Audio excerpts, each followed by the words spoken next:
میرے پاس عملی تفسیر امام حسن مجتبیٰ کی صورت میں موجود ہے. بس عزیزان گرامی، یہاں پر اس عملی تفسیر کو سمجھنے کے لیے مختلف آیہ قرآنی میں بارہا ایک امر کی طرف اشارہ کیا گیا، اور وہ حسنات میں سے بزرگ ترین حسن آیا اگر وہ نہیں ہے تو کچھ نہیں ہے. کہا وَاعْبُدُوا اللَّهَ وَاتَّقُوا اللَّهَ، خدا کا تقوی اختیار کرو، خدا کی عبادت کرو. تو وہ جو حسن ہے، جو تجسم حسنات ہے، اس کی عبادت کی کیفیت کیا ہے؟ میرا کہنا یا کسی اور شخص کا کہنا اور ہے، وہ جو عبادتوں کی زینت ہے. امام زین العابدین علیہ السلام امام حسن مجتبیٰ کی عبادت کو یاد کرتے ہیں. ان کی عبادت کی کیا کیفیت ہوگی؟ آپ کہتے ہیں کہ جب ہمارے جد حسن مجتبیٰ عبادت کیا کرتے تھے تو یہ کیفیت ہوتی تھی کہ آپ کا بدن لرزنے لگتا تھا. جب آپ وضو کرتے تھے تو آپ کا بدن لرزنے لگتا تھا. آپ سے کسی نے سوال کیا کہ اس کیفیت کی وجہ کیا ہے، تو آپ نے کہا جس شخص کو یہ پتا ہو کہ وہ اپنے پروردگار کی بارگاہ میں جا رہا ہے، جو آسمان اور زمین کے مالک کی بارگاہ میں جا رہا ہے، تو اس کا بدن ایسے ہی لرزنا چاہیے. اسے اسی عاجزی اور انکساری کا اظہار کرنا چاہیے. پھر امام فرماتے ہیں کہ جب کبھی بھی آپ قرآن میں آیات بہشت کو پڑھتے تھے تو دعا کرتے تھے کہ خدا ہمیں اس کا شامل حال قرار دے. لیکن اس دعا کو پڑھ کے بڑا تعجب ہوتا ہے. کیونکہ یہ جو دعا کر رہا ہے اس کو وقت ولادت سیدہ شباب اہل الجنہ کا ٹائٹل مل چکا ہے. جوانان جنت کے سردار ہیں امام حسن. پھر یہ دعا کیوں کی جا رہی ہے؟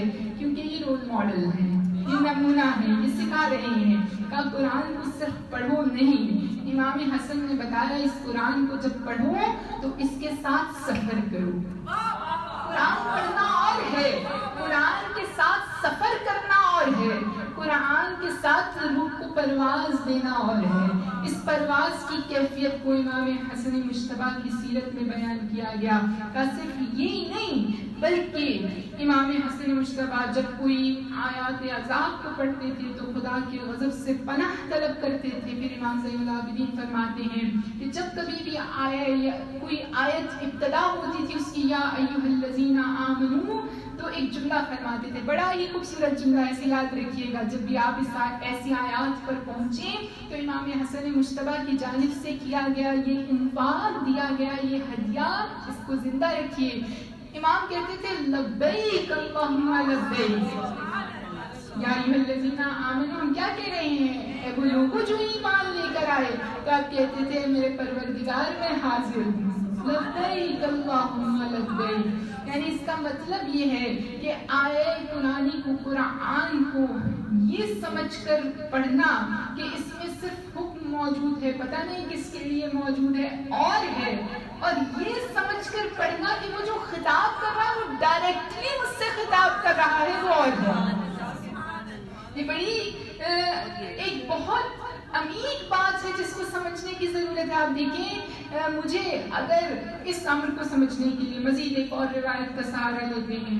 دیکھیں، خداوند متعال انسان کے ساتھ ایسا برتاؤ کرتا ہے کہ جیسا صرف وہی اس کی ایک اکلوتی مخلوق ہو.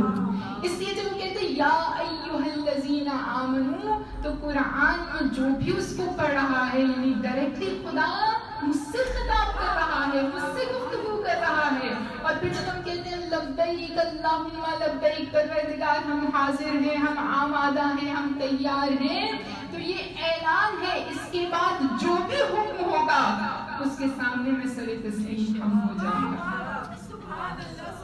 اس امر کو اور اس سنت حسنی کو اگر انسان سمجھے تو اس کی سمجھ میں آتا ہے کہ امام حسن وَاعْبُدُوا اللَّهَ وَاتَّقُوا اللَّهَ یقینی طور پر اس کی عملی تفسیر ہے. نعرہ تکبیر، اللہ اکبر، نعرہ رسالت یا رسول اللہ، نعرہ حیدری یا حیدری یا حسن مجتبیٰ کی شان پہ بلند تر صلوات. اللہم صلی علی محمد وآل محمد. ایک اور چیز جو ہمیں نظر آتی ہے وہ یہ کہ آپ حلم اور بردباری بردباری کے اعتبار سے، صبر کے اعتبار سے خدا نے بارہا قرآن میں ان افراد کے لیے وعدہ کیا ہے جو صبر کرتے ہیں، اور ان افراد کو اس سے بڑھ کر کیا وعدہ ہو سکتا ہے کہ ان سے یہ کہا جائے کہ جب تم وارد بہشت ہوں گے تو فرشتے تمہیں کہیں گے سلام علیکم بما صبرتم، تم پر سلام ہو اس صبر پر جو تم نے کیا ہے۔ تو اس صبر کی جو تاکید بارہا کی گئی، اب وہ جو حسن ہے وہ عملی تفسیر نظر آتے ہیں۔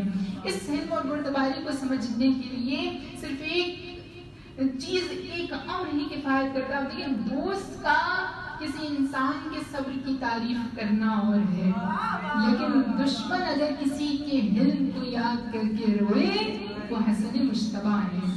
تاریخ کہتی ہے کہ جب امام حسن مشتبہ کی شہادت ہوئی تو وہ جو سب سے سخت ترین دشمن تھا، جس نے عہد شکنی کی تھی، جس نے امام کے دل کو کس طرح سے توڑا تھا کہ تاریخ میں ملتا ہے کہ امام نے صلح کی، صبر اور بردباری کی مثال انتہا اوج ہے۔ آپ جانتے ہیں کہ آپ کے والد کے حق کو ضائع کیا گیا ہے، یہ غاصبین ہیں، آپ جانتے ہیں، لیکن اگر کوئی اسلام کی بقا کی خاطر قربانی دیتا ہے اسے حسن مشتبہ کہتے ہیں۔ اسلام کی بقا کی خاطر صلح کرتا ہے وہی رسول کا وارث ہو سکتا ہے۔ وہی صلح حدیبیہ میں سب جاننے کے باوجود اس امر کو زندہ رکھنے والا رسول کہ اسلام کی بقا اہمیت رکھتی ہے، میری فردی انا اہمیت نہیں رکھتی ہے، اس کے وارث کے اندر یہ خصوصیت ہونا ضروری ہے۔ کہتے ہیں آپ دیکھیں امام کی مظلومیت کی انتہا ہے کہ جیسے ہی صلح نامہ لکھا گیا، اس صلح نامے پر امضاء کے فوری بعد جس کے ساتھ صلح کی گئی، اس معاویہ نے جا کر خطاب کیا، امام حسن بھی وہاں موجود ہیں، وہ خطاب آپ جا کر پڑھیے گا تو آپ کو سمجھ میں آئے گا کہ حلم اور بردباری کی انتہا آخر ہم کیوں کہتے ہیں امام حسن صابر ہیں۔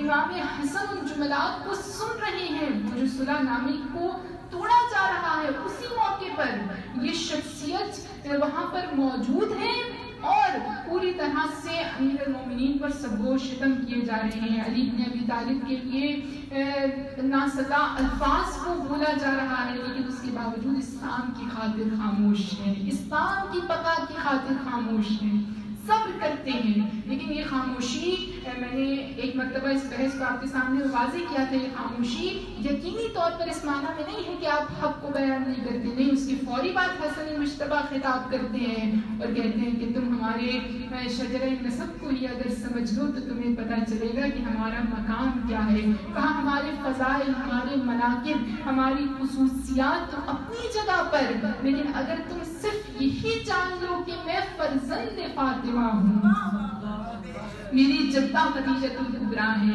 تو پھر کوئی بحث باقی نہیں رہ جاتی ہے، بازی کرتے ہیں اس خطاب کے اندر۔ اور اس حسن کے پیکر کو، اس زیبائی کو جو اخلاقی زیبائی ہے، اس پیکر کو جب شہید کر دیا جاتا ہے تو وہی شخص جس نے صلح کو توڑا تھا، جس نے بار بار رنجیدہ کیا تھا، وہ شخص گریہ کر رہا تھا، رو رہا تھا۔ امام حسین نے اس سے سوال کیا، کہا تم نے تو اذیت پہنچائی ہے، تم نے تو مشکلات کا شکار کیا ہے امام حسن کو، اب کیوں گریہ کر رہے ہو؟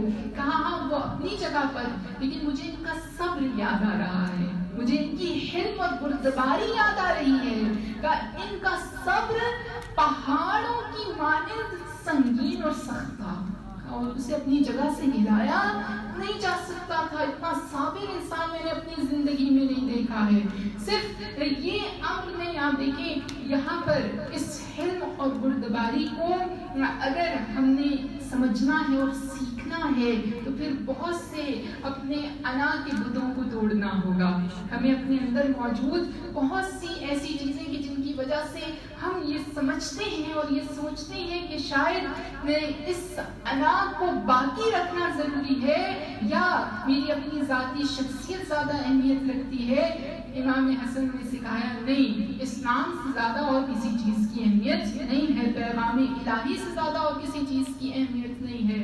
صبر اور حلم اور بردباری کا یہ پیکر نظر آتے ہیں. اور اس حلم اور بردباری کو جب قرآن میں یاد کیا گیا تو ایک مقام پر سورہ قصص کی آیت ہمیں ملتی ہے جو کہتی ہے کہ کچھ افراد ایسے ہیں وَيَدْرَعُونَ بِالْحَسَنَةِ السَّيِّئَةِ. بڑا مشکل کام ہے. کہا جو برائی کا بدلہ اچھائی سے دیتے ہیں. هل جزاء الاحسان الا الاحسان ہونا تو ایک سچ ہے. لیکن کچھ افراد ایسے ہیں یدرعون بالحسنۃ السیئۃ جو برائی کا بدلہ بھی اچھائی سے دیتے ہیں. بہت سے موارد ایسے ملتے ہیں. تاریخ اٹھا کر دیکھیے امام کس انداز سے وہ افراد جو سب کو شتم کر رہے ہیں وہی افراد تاریخ کی حقیقت ہے. وہی افراد امام حسن کے دسترخوان پر بیٹھ کر کھانا کھایا کرتے تھے. امام حسن کا دسترخوان جب بچتا تھا تو امام خود دعوت دیتے تھے اس کو بھی بلانا. وہ جو سب وہ شتم کر کے گیا تھا خود ان کو دعوت دیا کرتے تھے, ان کو عطا کیا کرتے تھے. تو یہ حلم اور بردباری کی انتہا ہے جو امام کی شخصیت میں نظر آتی ہے. ایک اور پہلو کو اگر آپ کے سامنے پیش کروں وہ انفاق ہے, جسے آپ نے بارہا قرآن میں دیکھا کہ کوئی انسان لن تنالوا البر حتى تنفقوا مما تحبون, یا کہا الذين ينفقون في السراء والضراء کہ کچھ افراد ایسے ہیں کہ جو خدا کی بارگاہ میں سختی کی حالت میں بھی مشکلات کا شکار ہوتے ہیں اس وقت بھی انفاق کرتے ہیں, اور جب آسانیوں کا شکار ہوتے ہیں اس وقت بھی انفاق کرتے ہیں. تو اس کا عملی نمونہ اگر ہمیں کسی کی شخصیت میں نظر آتا ہے تو وہ حسن مصطفیٰ ہے. خود اہل تسنن کی کتاب میں اس روایت کو میں نے پڑھا اور پھر اہل تشیع کی کتب میں بھی اس کی تاکید کی گئی. کہا امام حسن کا انفاق کتنا تھا, کہتے ہیں ایک مرتبہ آپ نے اپنے تمام مال کا انفاق کیا اور 3 مرتبہ اپنے نصف مال کا اپنی زندگی میں 4 مرتبہ ایسے انفاق جن کا کوئی انکار نہیں کر سکتا. اپنے سب مال کا انفاق 1 مرتبہ کیا اور 3 مرتبہ اپنے نصف مال کا انفاق کیا. کہتے ہیں ایک مرتبہ امام حسن مجتبیٰ یہاں پر امام کی محفل میں بیٹھے ہیں اور یقینی طور پر جو امام حسن مجتبیٰ کی بارگاہ میں آتا ہے, جو امام حسن مجتبیٰ کی دسترخوان پر آتا ہے تو اس کی وسعت کو آپ نگاہ میں رکھ کر یہاں بیٹھیے گا. وہ کتنا وسیع ہے. کہتے ہیں ایک مرتبہ ایک شخص یہاں پر یہ جو آیت میں نے پڑھی یہ عملی تفسیر کے اعتبار سے یہ افراد گرچہ یہ خصوصیت خدا کے لیے مطلق ہے اور یقینی طور پر قابل مقایسہ نہیں ہے, لیکن افراد میں انفاق کے اعتبار سے ایک مثال کو امام قائم کرتے ہیں. کہتے ہیں کہ ایک مرتبہ ایک شخص آتا ہے اور 1000 درہم طلب کرتا ہے, امام اس کو 10,000 درہم دیتے ہیں. یہ بات اپنی جگہ پر, لیکن کہا ایک مرتبہ ایک شخص آیا اور آ کر کہتا ہے کہ میں آپ کے سامنے 2 چیزیں لے کر آیا ہوں اور انہیں بیچنے کے لیے آیا ہوں. کہا کیا؟ کہا میں اپنی عزت و آبرو بیچنے آیا ہوں. کہا اس کی تو کوئی قیمت ہی نہیں ہو سکتی. عزت انسان کا مقام, انسان کا مرتبہ. ایک مرتبہ امام نے اپنے غلام کو حکم دیا, اس نے تمام مال کو اس کے لیے پیش کیا. جب وہ سب دے چکا تو کہتا ہے کہ میں نے ایک مرتبہ امام سے عرض کیا سنیے گا انفاق کی یہ کیفیت کیا ہے جو اس گھرانے میں ہمیں نظر آتی ہے. کہتے ہیں میں نے امام سے عرض کیا اور کہا کہ مولا اب گھر میں کچھ موجود نہیں ہے, اب کچھ باقی نہیں رہا ہے. کہا لیکن مجھے خدا سے امید ہے کہ خدا متعال مجھے اجر عظیم عطا کرے گا. بس اس انفاق کی کیفیت کو امام حسن مجتبیٰ رکھتے ہیں. آپ دیکھیں اگر میں انفاق کو صرف مال سے ہی محدود کر دوں تو امام حسن کا حق ادا نہیں ہوتا ہے. انفاق جو خرچ کرنے کے بارے میں کہا گیا تو یقینی طور پر امام حسن مجتبیٰ جو سب سے بڑا انفاق کر رہے ہیں وہ اسلام کو بچا کر رہے ہیں. صحیح صبر بھی انفاق کی ایک کیفیت ہے جو امام حسن مجتبیٰ میں نظر آتی ہے. ایک اور انفاق کی صورت علمی انفاق ہے. اگر آپ آمادہ ہوں تو ایک امر آپ کے سامنے ضرور پیش کرنا چاہوں گی. دیکھیے ہم امام حسن مجتبیٰ کی علمی کیفیت کو ویسے نہیں سمجھتے جیسے امام کا حق ہے. آپ دیکھیں بہت سے مقامات ایسے آئے جہاں سوال رسول سے کیا گیا, رسول نے کہا امام حسن جواب دیں گے. صحیح کیوں؟ کیونکہ رسول کو علم حسن پر یقین ہے اور مجھے آج تک معلوم نہیں ہے کہ امام حسن کی علمی قابلیت کتنی ہے. یہ کہ علمی امام نے کتنا کیا. ایک روایت کو آپ کے سامنے پیش کروں گی. کہتے ہیں الساکر فی المناقب کے اندر اس کو نقل کیا گیا, خرائج میں اس کو نقل کیا گیا, بحار الانوار میں بھی اس روایت کو نقل کیا گیا. کہتے ہیں رہبہ کے مقام پر ایک مرتبہ امیر المومنین موجود تھے, ایک شخص داخل ہوا اور بہت خوبصورت روایت ہے, بیدار ہو کر سنیے گا. ایک مرتبہ داخل ہوا, جیسے ہی اندر آیا تو آ کر کہتا ہے کہ میں آپ کے علاقے سے تعلق رکھتا ہوں اور آپ کا اہل شہر ہوں. تو امام نے اس کے چہرے کی طرف دیکھا اور کہا تم ہمارے علاقے سے تعلق نہیں رکھتے ہو, اور کہا کہ تمہیں روم کے بادشاہ نے بھیجا ہے تاکہ تم کچھ سوالات کو معاویہ سے پوچھ سکو. اب ایک مرتبہ وہ شخص بہت حیران ہوا اور تعجب کا اظہار کیا. کہ یہ وہ راز ہے جس کو معاویہ کے دربار کے بھی صرف چند افراد جانتے تھے کہ مجھے کس امر کے لیے بھیجا جا رہا ہے. کہا کہ یہاں پر جو ہے وہ میں سوالات کو وہاں لے کر گیا تھا, اور لیکن مجھے کوئی قانع کنندہ جواب نہیں ملا. اب میں آپ سے جواب چاہتا ہوں. امام علی نے اس موقع پر کہا یہ میرے فرزند حسن ہیں, پھر کہا یہ میرے فرزند حسین ہیں, جن سے سوال کرنا چاہتے ہو سوال کر لو.